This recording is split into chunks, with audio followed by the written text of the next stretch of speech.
Welcome,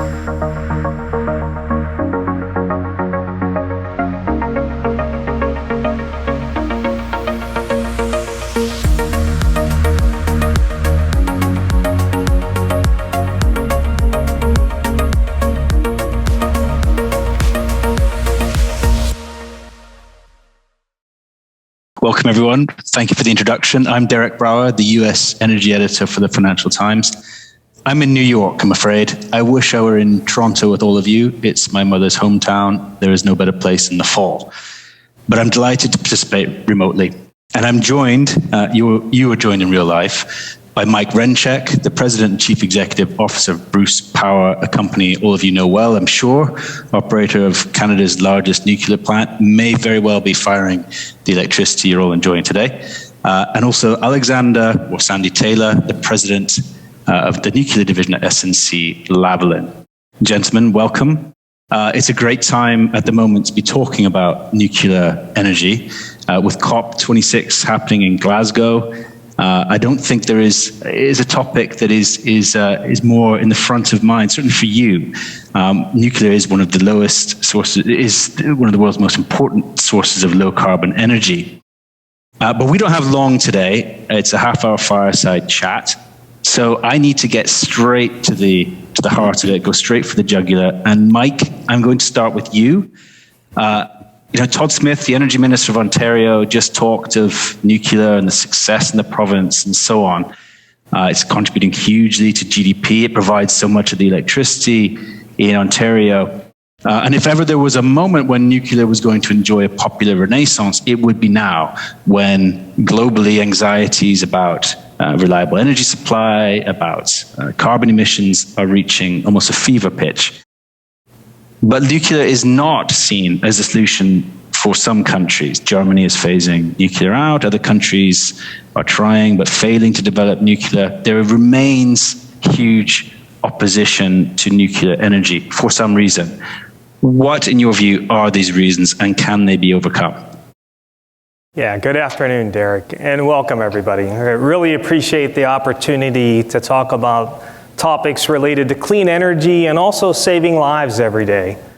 You see, it's more than just electricity when you talk about nuclear, as we make medical isotopes that really form the basis for sterilization of about 40% of the once-use medical devices around the world. So if you go to the doctors or the dentist, pretty much anywhere, think about Bruce Power. Chances are we've sterilized the equipment that is being used on you or to improve your health and well-being.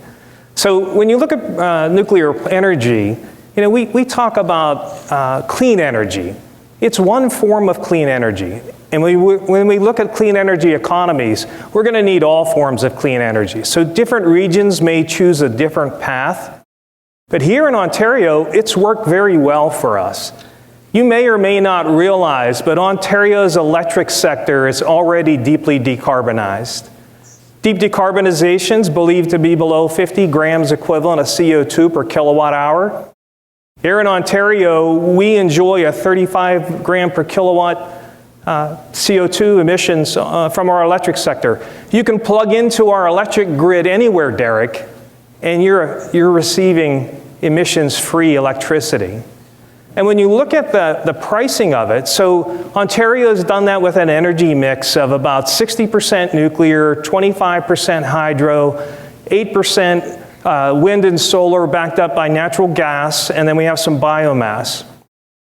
So that clean energy source here, predominantly driven by nuclear and hydro.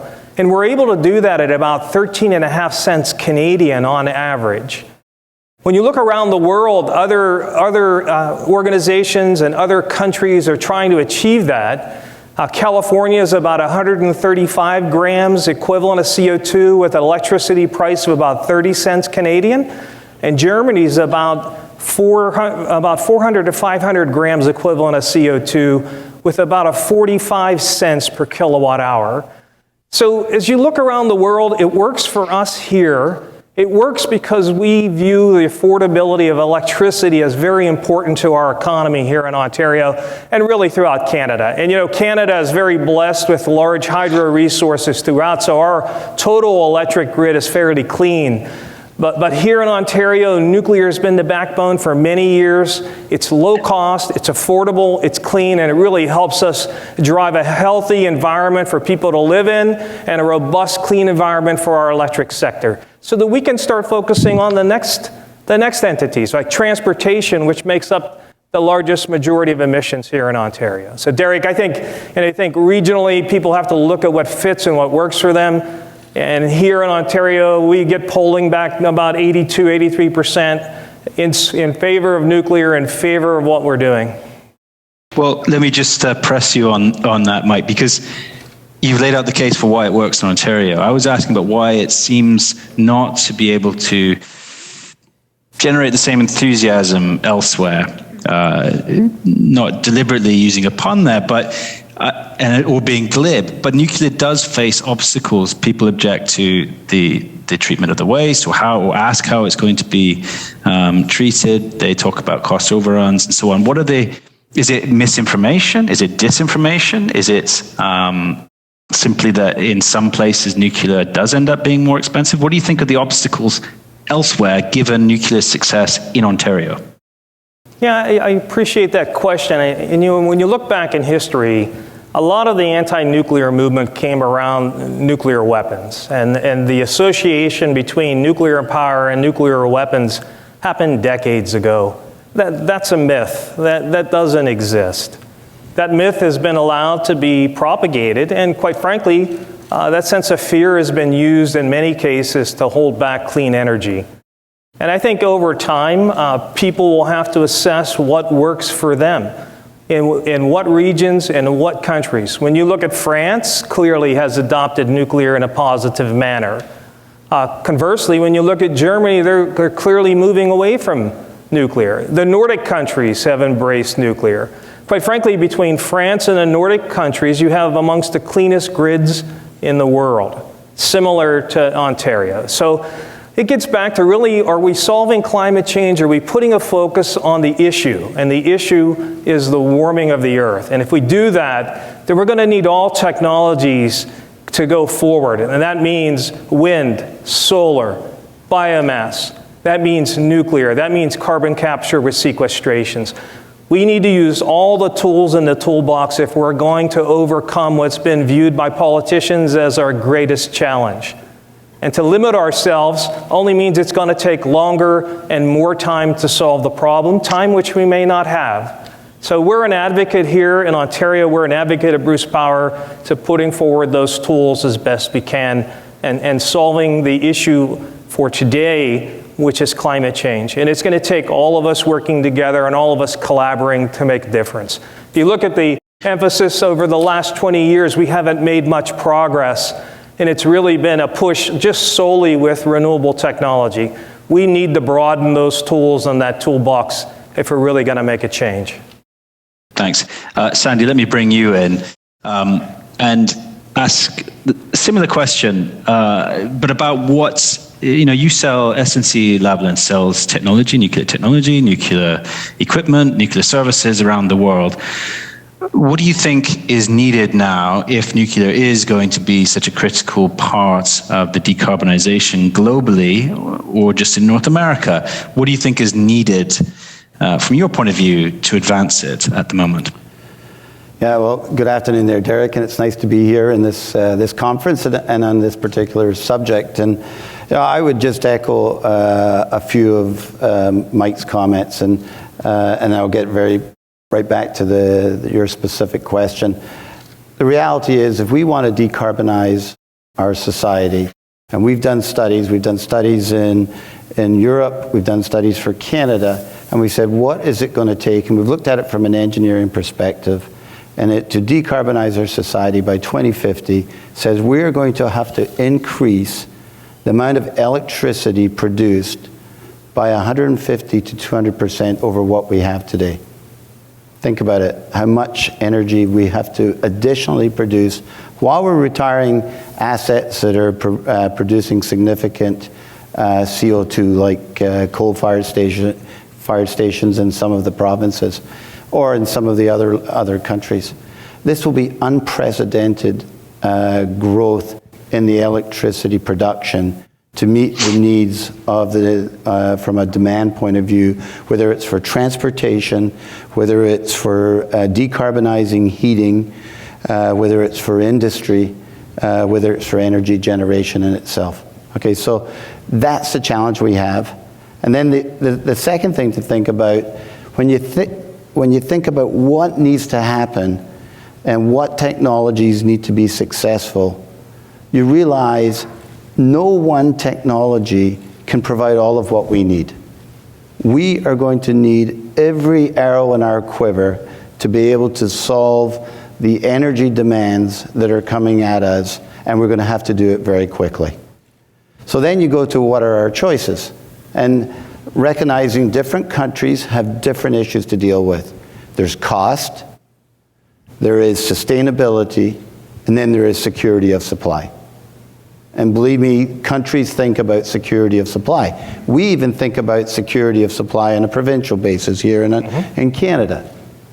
And so we've got to think about those things. So countries are thinking about those things and saying, what is the balance that we can get between the different forms of energy consumption, and then how are we going to influence our infrastructure that's consuming that energy, and then think about what our choices are. The reality is nuclear is coming up in just about every part of the world, saying nuclear needs to be part of the mix. So, you know, there's certainly some issues that we need to overcome, Derek. We want to be able to do it at an affordable level. We want to be able to bring these plants on quicker. We want to deal with waste. And there's a whole series of things going on around technologies to immobilize nuclear waste and be able to store it safely for thousands of years. I mean, we're working on those as a company ourselves. So I think, you know, when I look at when we're thinking about enabling new nuclear here in Ontario with OPG and its SMR program, we're equally thinking about the back end of what are we going to do around waste and how are we going to manage waste at the back end. Now, thank goodness we think about that versus other industries that don't. We talk and we know every gram of waste that comes out of a nuclear facility. We know where it is, we know what its characteristics are, we know how to manage it. The reality is there's a whole bunch of other industries, they're not managing their waste. CO2 being an example. But there's much more to the whole life cycle of energy supply, and I think we need to think through when we're going to think about renewables or carbon capture, we just got to think about the whole life cycle of different energy sources. Let me ask about costs in that case, because both of you have made a pretty compelling case for nuclear and its role in decarbonization and so on. But the cost objections remain fairly profound. In the UK, where I'm from, Hinkley Point C is cost more than it was projected. It's been delayed in Georgia. The Vogel station has been delayed and cost more than was projected. Do you think the nuclear industry has some kind of cost problem it needs to overcome? And I wonder if the pivot to small modular reactors is how you see it executing that pivot. Is the era, for example, of the big Hinkley Point C, I know SNC-Lavalin is involved in that, is that era passing now, and is the baton, let's say, being passed to smaller modular reactors and a smaller nuclear industry based around smaller plants? Is that the direction of travel now, simply to control the cost inflation that's occurred in the past? I'm assuming that question's for me, Derek, but I'll answer it if it is. Yeah. I know Mike will have a few comments on it as well. Look, sure. Look, Hinkley Point C, you're talking about Hinkley Point C, you made reference to it.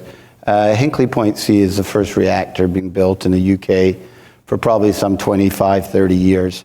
We're having to rebuild a whole supply chain, which we, by the way, on the backs of OPG and Bruce Power here in Ontario, we've managed to do that over the last 10 years. We rebuilt a supply chain that needed to be reborn.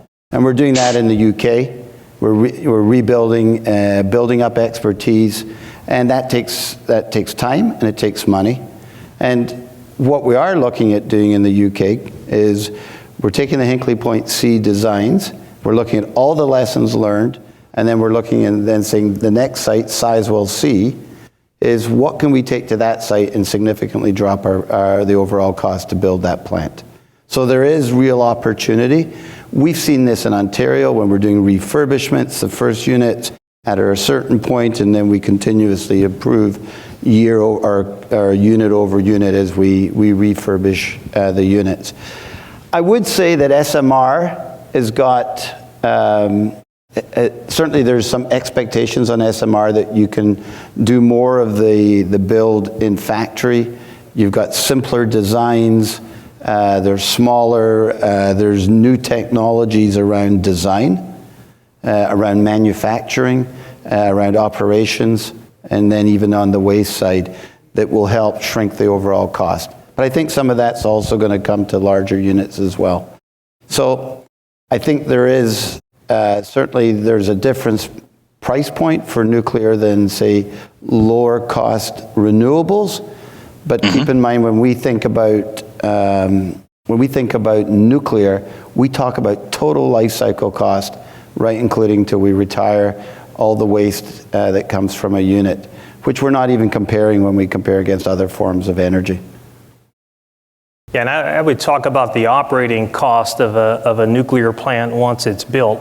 Like here in Ontario, we don't have tax subsidy, so what goes into the rate base is what you see.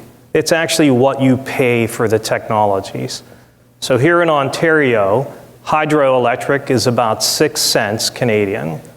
Bruce Power, we're about 8 cents Canadian. Wind energy is about 15 cents. Gas is about 15 cents, and solar is at 49 cents. And that's actually what customers pay on their bill for those generation sources. As we do our license changes and our upgrades to our plants, we're going to run another 40 years plus. And that low-cost, cheap energy will be carried long into the future. Part of our program too, Derek, is to make more clean energy. So one of the first and foremost things we're doing is increasing the power of our operating facilities. We announced last week an increase from 6,300 megawatts to 6,550 megawatts. That's enough to power an additional 250,000 homes. By mid-decade, we'll be roughly 6,780. And then we have a project 2030 that'll take our site over 7,000 megawatts. So effectively, we're adding another reactor of power and we're improving the output. So really we'll get about 1.5 reactors worth of energy, low-cost energy, for the next 40 years from the work we're doing. Once we get through that evolution, we'll look at new nuclear again, but like the United Arab Emirates, who have just put 2 brand new units online, they've been delivered on budget and on schedule, and they're adding 2 more later. That contrasts very well with Hinkley Point. I think it has a lot to do with the sites that are chosen to build on, the labor force, and also the project approach in terms of how the facilities are getting built. So I think these are lessons that are being learned, and you see some groups excelling and having great success, and others are having some difficulties at times to work through first-of-a-kind items. Mike, if you were building a new plant now, adding more capacity at a new greenfield site, would you do it in the same form that Bruce Power exists in today, or would you go for the smaller modular reactors? Yeah, you know, at Bruce Power, we have an open mind to what is evolving and how technologies are evolving. I think we're active in small modular reactors, partnering with Ontario Power Generation and MOU to help study that. We also have work ongoing with Westinghouse for a micro reactor, but we're also considering what a large reactor might look like if it was modernized. And that work is just beginning. But you know, it's more about the technique of how you go about building and the policies. Policy has a lot to do with getting ready to build a facility and controlling its finance costs. For example, when you look at Hinkley, a large portion of the cost of Hinkley are financing costs. So as we go forward with new nuclear, policy coupled with good construction practices that SNC-Lavalin is talking about really will change how we go about building products. And that's making sure that designs are in fact done and ready to be built. Having a supply chain and ordering the parts ahead of time so they're available for installation. And then doing valid construction schedules based on not only demonstrations, but mock-ups and techniques that'll help advance that. And quite frankly, that's exactly the type of work we're doing in our refurbishment programs at OPG and Bruce Power. The first Darlington unit was refurbished on time and on budget. And he did a fantastic job, and we're clicking right along. But it's these techniques, I think, whether you're talking small modular reactor, or a large reactor, or a micro reactor, to get the cost down, to truly realize the efficiencies like the United Arab Emirates have, it's getting that construction methodology put in place. Sandy, Mike talked about the significance or the importance of policy there. Let me ask about policy, the policy framework in North America right now. Let me start with Canada. Canada has a fairly ambitious decarbonization or net zero target. The federal government has talked about nuclear being an important component of that. The new environment minister, it seems, Stephen Guilbeault, is somewhat more skeptical, or has been in the past, about nuclear. Do you think the framework, let's start with Canada, do you think the framework that Canada has right now is supportive, sufficiently supportive, in your view, of advancing nuclear over the next 2 or 3 decades as it decarbonizes? Yeah, I'm very conscious of what was said just last week in Glasgow, both by a federal energy minister, but also by our Prime Minister Trudeau. And Prime Minister Trudeau was very clear that nuclear was still an option for Canada. He recognizes that the provinces, and 4 particular provinces, remember when I said we need to think about each province even has its own energy trilemma, that for some of these provinces, the natural option for them is a combination of renewables and nuclear. And that's why we see 4 provinces that have agreed to look at, with OPG leading the effort, Bruce Power supporting, have looked to see, can we deploy SMRs across various provinces in Canada? So my view on this is one of, it's been a little bit difficult around what is the overall position for Canada nuclear, but what we are seeing is, as the federal government appreciates what the challenge of decarbonizing is and all the things that need to happen, they realize that nuclear is a viable option for them. And they continue to support also the support of CANDU reactors, both in the upgrading and in new reactors in other parts of the world, which need nuclear as part of their energy mix for their particular needs. So I would say, it's. I think it's the need's going to drive support, further and further support. And if we make sure that we manage the back end on waste and decommissioning, which we're very focused on. We have OPG as a center for Canadian nuclear sustainability, working with companies like ours, but many others, around how are we going to manage the back end and safely manage nuclear decommissioning and waste, similar to how we safely build and operate these facilities. I think it just becomes a more and more competitive and compelling part of our energy mix. Derek, you see a lot of studies that say electrification of just the transportation sector will require 3 to 5 times as much electricity as we presently produce. It comes down to power density. When you look at how much power will be needed in the areas that will be needed in, we're going to need all the tools in the toolboxes, as Sandy so eloquently stated earlier. So to rule out things early, I think our Prime Minister really put on the table that we need all options open, we need to explore, and we need to move forward to get to net zero.